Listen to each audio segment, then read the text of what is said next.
Good evening, all. It's JP Alexander for the Rabid Dogs Unleashed. Today is Monday, November 23rd, 2020. Yesterday was the 57th, anniversary of the assassination of JFK. 2 years before I was born.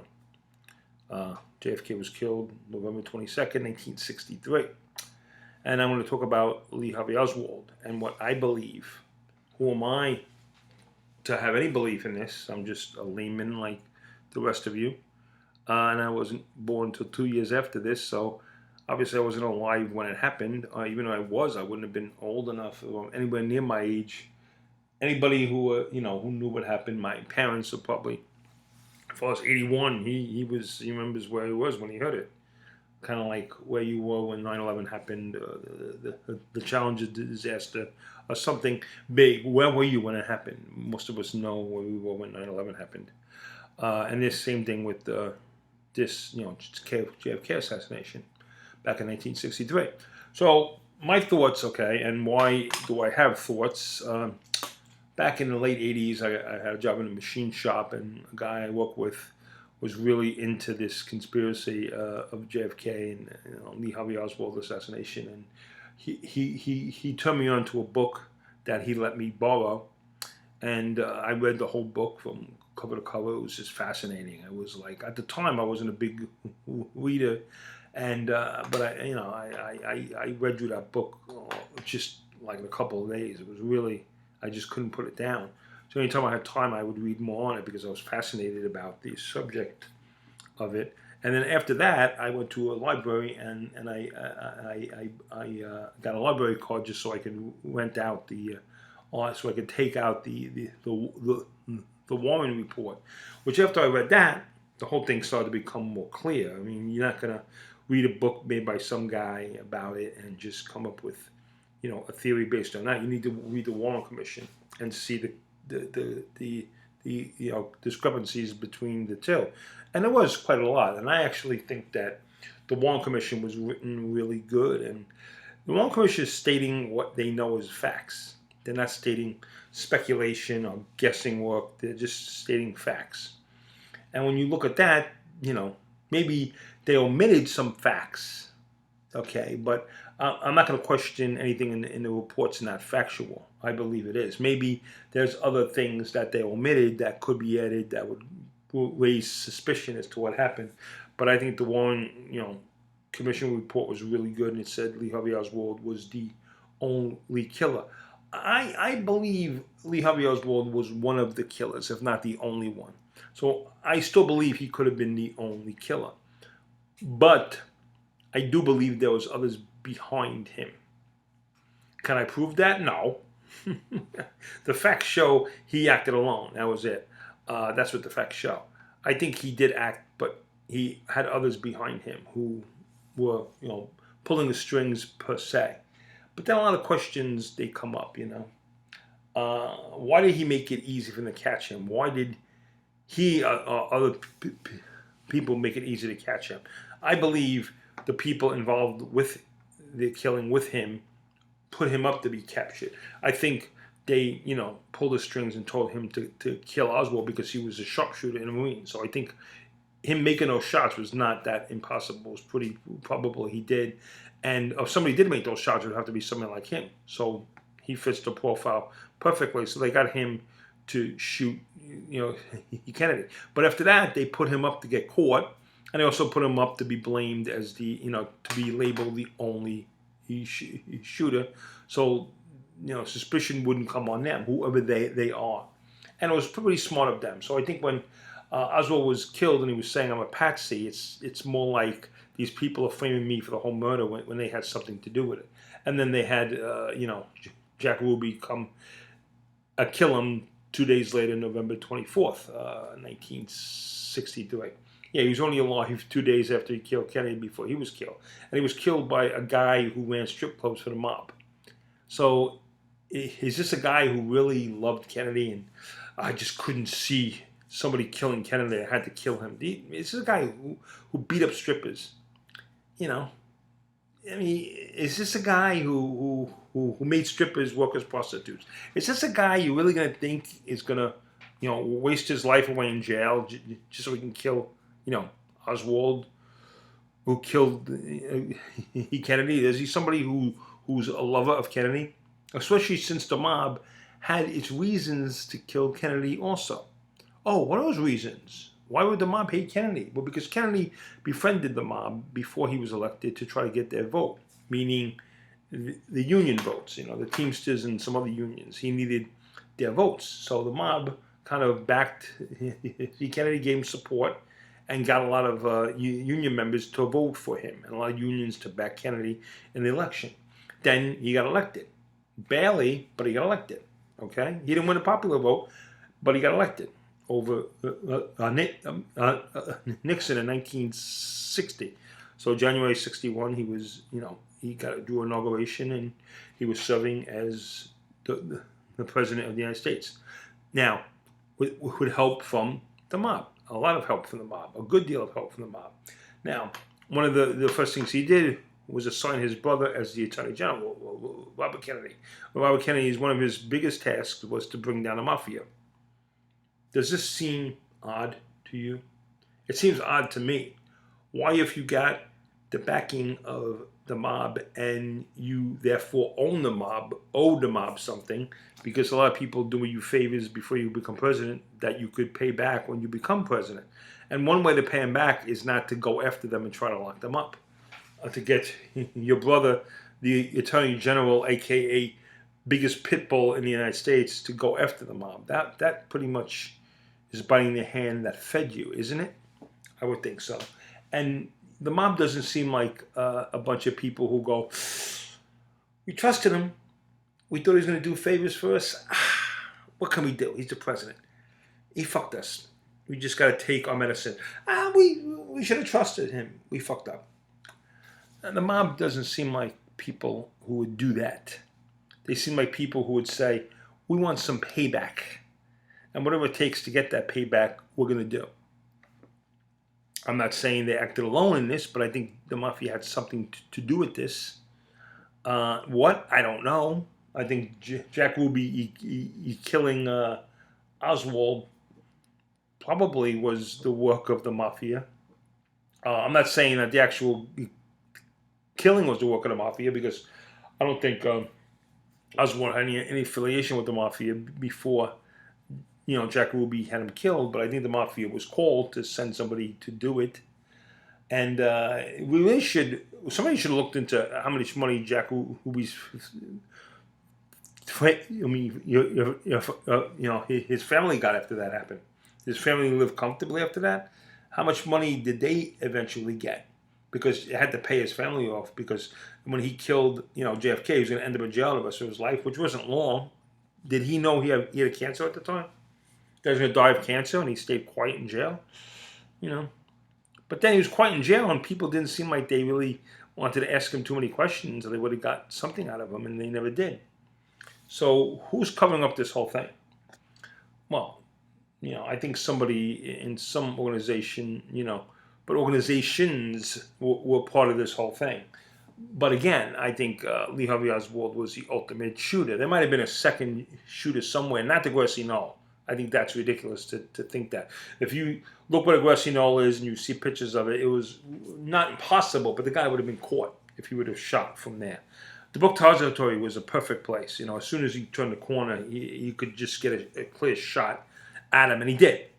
And he shot those 3 shots. Okay, that gun was Oswald's. He bought it. There's a receipt with his name on it. He ordered it through the mail.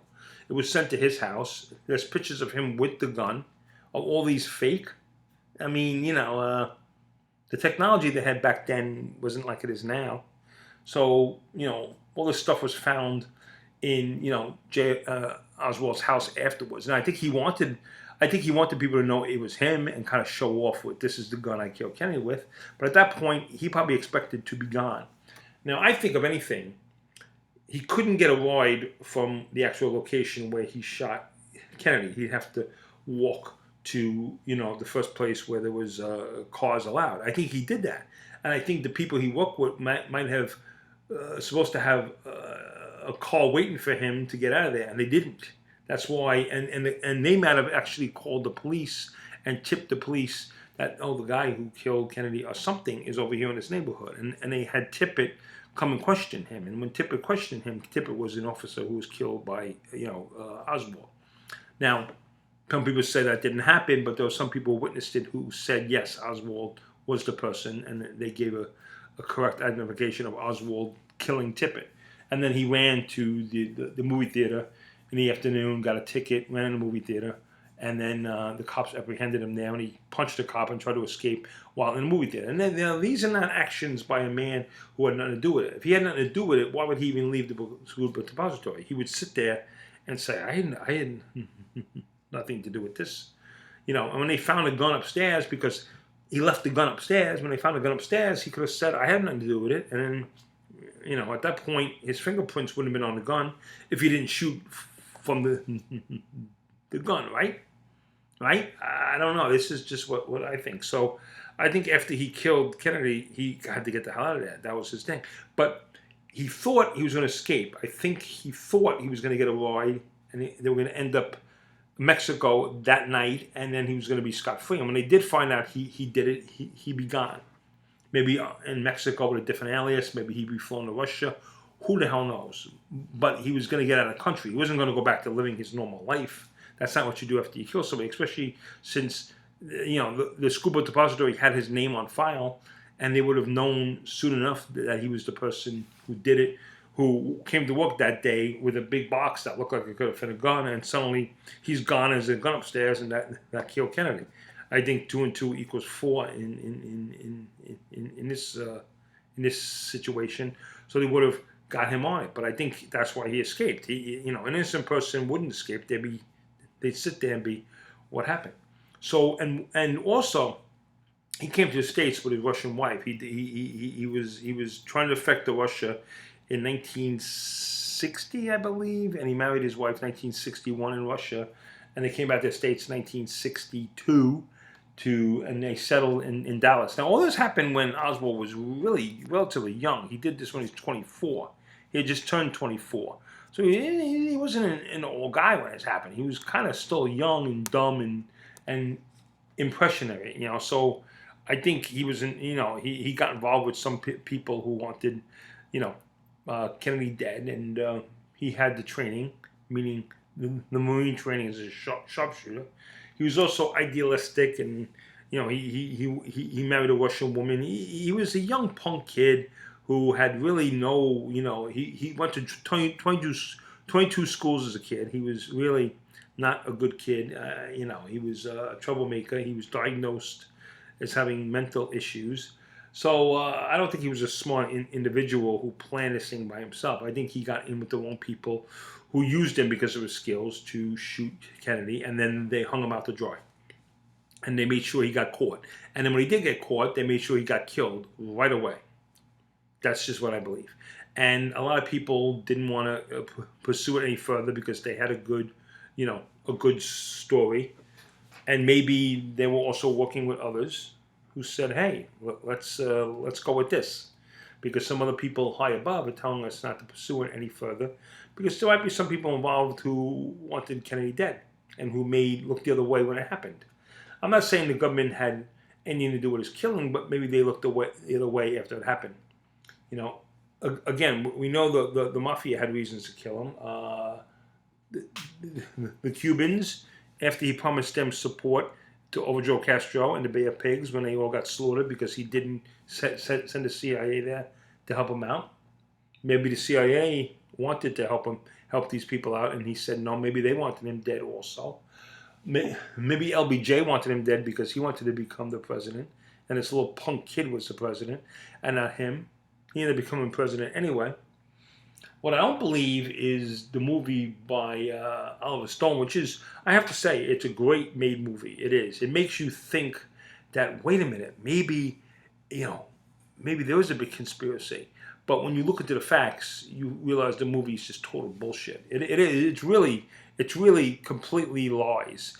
It's not based on anything that really happened. I mean, Jim Garrison, the person who Kevin Costner played, wasn't Kevin Costner. He was a whack job who wanted his 50 minutes of fame.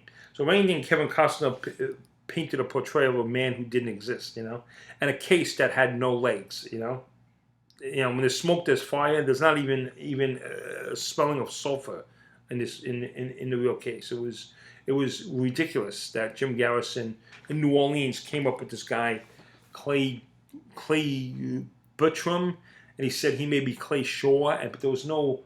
I mean, the whole thing was just. If you look into it, I mean, I could look it up because jog my memory what really happened, but it was, I remember looking into what happened and then watching the movie and then looking. But I remember watching the movie and then again reading the book again that I read and getting more into this Clay Bertram individual and saying this movie is just total horseshit. It was just total horseshit. And Oliver Stone could have done a better job of maybe coming up with another avenue to go to make people believe. But to watch JFK, and especially if you're a layman who had no idea about the JFK case, you watch that movie, you think, wow, it's shocking what they did. But they didn't do that. That's not true. Again, that's all bullshit. So Oliver Stone should be ashamed of himself for putting that out. But I think he just wanted to get people talking about it, which he definitely did. He got me almost thinking that I was wrong in what I thought initially after reading the movie, the book the guy told me and worked to read, and also the Warren Commission, which are two very good books. Better than the movie, which is totally, again, full of bullshit. Okay? So, I don't believe anything that it says that JFK wanted to take troops out of Vietnam. If anything, JFK started the escalation of troops in Vietnam. The reason we were in Vietnam full strength can be probably pointed, it can be pointed to Eisenhower probably. But then Kennedy didn't slow it down one bit. If anything, he sped it up. So I don't think there was any indication that when he was killed that he was going to pull troops out of. Anybody could say, go wax, be poetic about how great of a president he was, and he was loved by everybody, and his wife. He was a whoremeister who was banging women left and right. Okay, he had a lot of enemies who wanted him dead. So take your pick. He wasn't a loved president who was killed because he was going to make some great changes. He was killed because he was a prick who fucked a lot of people over. Okay, he was a rich man's son. Again, a bootlegger's son. His father wasn't much better than he was. If anything, the wrong son died. The best son, Joe Kennedy, died the first son, the oldest one, died in a plane crash. He's probably the only one who doesn't have blood on his hands. I mean, John, then Rabid, and let's not forget Teddy. Chappaquiddick. I did not kill Mary Jo Kopechne. I did not kill that woman. I was driving her home. You were driving her home at set a time, and then 2 hours later, you ramped into the water. What happened in those 2 hours? It was down a block. Maybe you brought in the woods and banged her? I don't know. I did not bang that woman, Mary Jo Kopechne. That's bullshit. You had something to do with it. It was went under the carpet. I think it's a miscarriage of justice. That's a whole other story. I can get into the Chappaquiddick story another time. Right now, I'm talking about Lee Harvey Oswald. And again, I believe he did do it. He was the shooter, but there was other people who were involved in it, who funded the whole thing. They rolled on him. They wanted him to get caught. He got caught. They had him killed. End of story. These people are not going to be known. They got off scot-free. They're way dead, though. They've been dead a long time, these people. But they're never going to be pointed a finger at for any of this. And they did their job. Good going. And they got a complete idiot to be the fall guy for them. The guy who did kill JFK, by the way, not a total innocent patsy, like he was saying. But I think even when he said patsy, he wasn't saying he was totally innocent. He was saying, these motherfuckers rolled on me. The car was supposed to pick me up to bring me to an airfield to fly me to another country. These motherfuckers didn't have the car there. They screwed me. But he probably trusted them, which is probably his mistake also. That's just my 2 cents on this. If you watch this video and you have an opinion, please write it below in the comments. And until next time, this is JP Alexander for the Rubber Dogs Unleashed. And ciao.